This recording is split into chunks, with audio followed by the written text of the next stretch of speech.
जगजीवन जी, आप अपने बारे में भी बताइएगा और यह भी बताइएगा कि आप किस तरीके से इस किले का संरक्षण कर रहे हैं।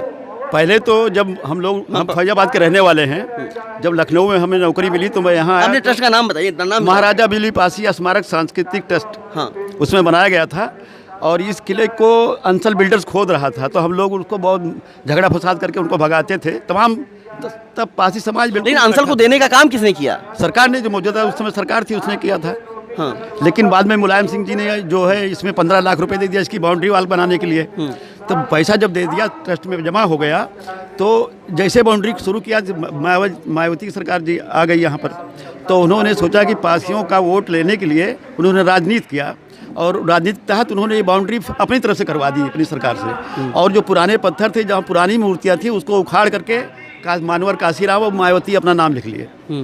तो हम लोग तो इसको संरक्षित हम लोगों ने किया, लड़ाई हम लोगों ने लड़ी, लेकिन इसका फ़ायदा वो पॉलिटिकल उन्होंने उठाया। तो इसके बाद वीरांगना उदा देवी उनके वंशज हैं, राजश्री देवी जी, तो उनके परिवार के हैं। तो उनका जब वो वहाँ पर अज्ञात लिखा हुआ था, वीरांगना उदा देवी स्मारक संस्थान बना, तो उसके बाद में हम लोगों ने उस संस्थान के माध्यम से उसको ज्ञात कराया। और रामविलास पासवान केंद्रीय मंत्री थे, उस समय रेल मंत्री थे, उनसे उसका उद्घाटन करवा दिया। ज्ञात हो गई, और ना अज्ञात ही पड़ी रहती, उनका नाम। अच्छा, आज भी यहाँ पर देखा जा रहा है कि बहुत ज़्यादा खराब स्थिति में है, इधर उधर बैठने की सुविधाएं नहीं है, और जो लोग मान लीजिए पर्यटन के रूप में कुछ लोग देखने आते हैं तो उनके लिए भी कोई सुविधा नहीं है यहाँ पर। ये सरकार की गलती है।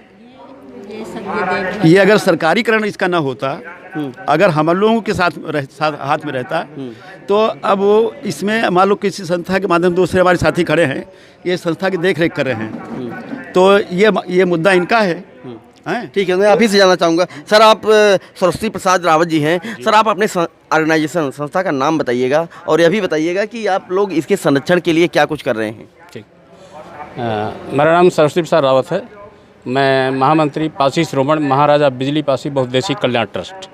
ये ट्रस्ट 1997 से सक्रिय है। माननीय पूर्णिमा वर्मा के नेतृत्व में पूर्व सांसद हैं, और वो किसी पार्टी से क्या मतलब, हमारा पूर्व सांसद हैं, और इस समय वो SC/ST आयोग की उपाध्यक्ष भी हैं। मैं उसका ट्रस्ट का महामंत्री हूँ।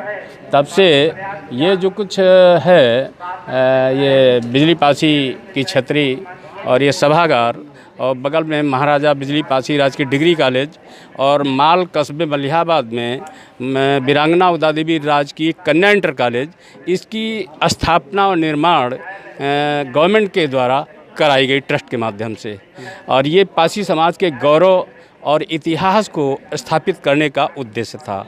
इसी परिप्रेक्ष्य में सिकंदर बाग में वीरांगना उदा देवी की जो आदमकद मूर्ति बीच चौराहे पर लगी है, वो भी इसी ट्रस्ट की देन है। इस ट्रस्ट के माध्यम से वो मूर्ति स्थापित कराई गई, और तब से लेकर के ये पासी इतिहास पूरे भारत में उजागर हुआ। नहीं तो कोई जानने वाला नहीं था।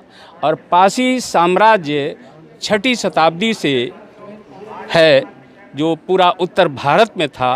Pasi of Uttar Pradesh census report 1971 के अनुसार ये उत्तर भारत में 22 छोटे बड़े पासी राजा थे, जिनके राज्य थे, जिसमें से एक लखनऊ, जिनके राजा महाराजा लाखन पासी थे।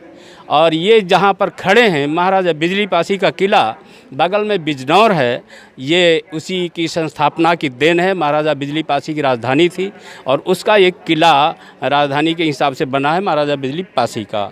मलिहाबाद, जहाँ का मैं मूल निवासी हूँ, महाराजा मलिहा पासी के नाम से मलिहाबाद है। और कंसमंडी कला, जहाँ का मैं मूल निवासी हूँ, महाराजा कंस पासी के द्वारा स्थापित किया गया था। वो आज भी टीले के रूप में विद्यमान है, और उसी टीले के ऊपर लोगों ने बस्ती कायम कर ली है।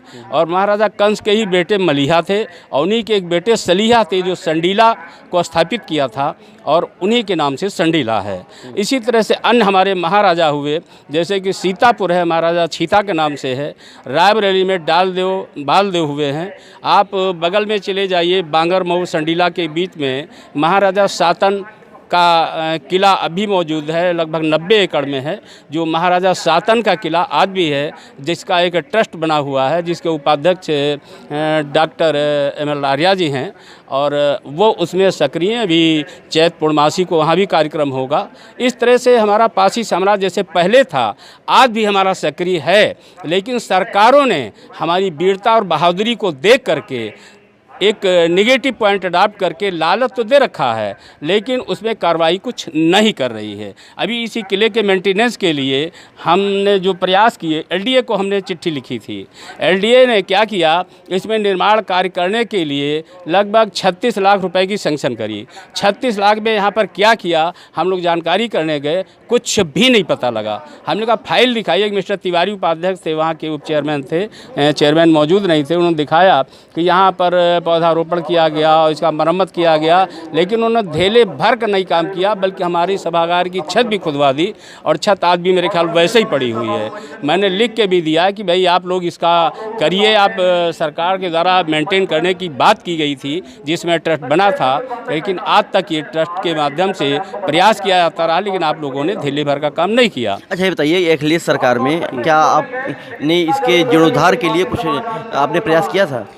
अखिलेश सरकार में कोई इसका प्रयास नहीं किया गया और ना ही वो इसके लिए मेरा ख्याल समझ से उत्सुक होते, क्योंकि देखिए ये सरकारें जो आती हैं कि लोकतंत्र के हिसाब से नहीं आती हैं। ये सरकारें जो भी आती हैं जातिवादी आती हैं। जातिवाद के आधार पर जब उनको उल्लू सीधा होता दिखाई देता है तो पासियों के चरणों में आकर गिरते हैं और पासी ही मिलकर के उनकी सरकारें बनाते हैं। अखिलेश सरकार में हमारे करीब 27-28 विधायक थे, लेकिन हमारे किसी विधायक को उन्होंने कैबिनेट में नहीं लिया। 1-1.5 मंत्री उन्होंने नामकार के लिए बनाया था और उनको ये था कि हम किसी पार्टियों को कब्जे में रखें, लेकिन उनके काम की ना सुने।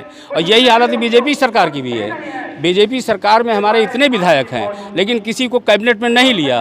एक आधा मिनिस्टर बनाया हुआ सुरेश पासी को, वो राज्य मंत्री है, आधा मिनिस्टर है, गुड फॉर नथिंग, किसी काम का नहीं है। और वो पासी समाज की बात नहीं कर सकते।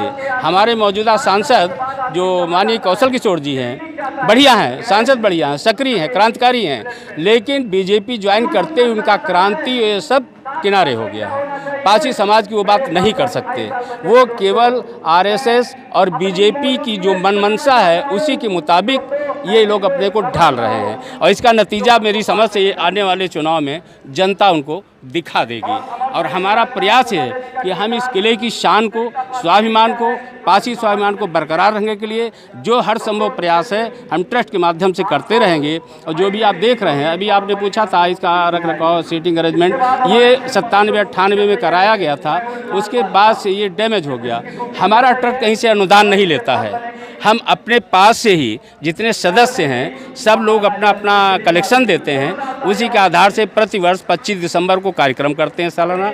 और इसका रख रखाव जितना है वो हम करते हैं। 2 बार गेट टूटा वो हमने पास से बनाया और सब कुछ होता है जो कुछ हम अपने पास से करते रहते हैं। कोई अनुदान नहीं लेते हैं गवर्नमेंट से।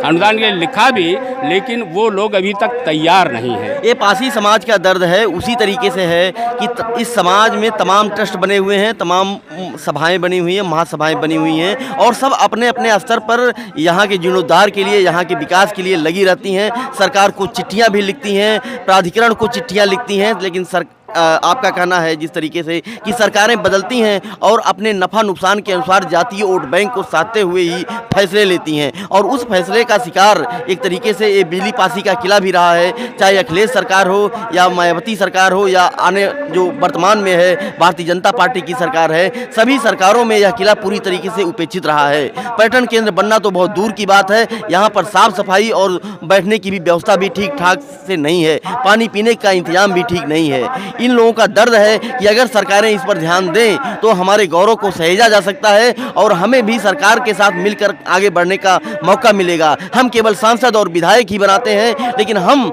उनसे कोई काम नहीं ले पाते हैं, क्योंकि जब वो सरकारों में शामिल होते हैं तो आरएसएस और भारतीय जनता पार्टी, समाजवादी पार्टी और अपने पार्टी का एक मोहरा बनकर के रह जाते हैं। ऐसी उम्मीद है कि आने वाले इस समाज के सांसद, विधायक और जनप्रतिनिधि ऐसा नहीं करेंगे और अपने समाज और अपने संगठन की भावनाओं के अनुरूप काम करेंगे और बिजली पासी के किले को एक पर्यटन केंद्र का दर्जा मिलेगा। फर्क इंडिया के लिए अखिलेश कृष्ण मोहन।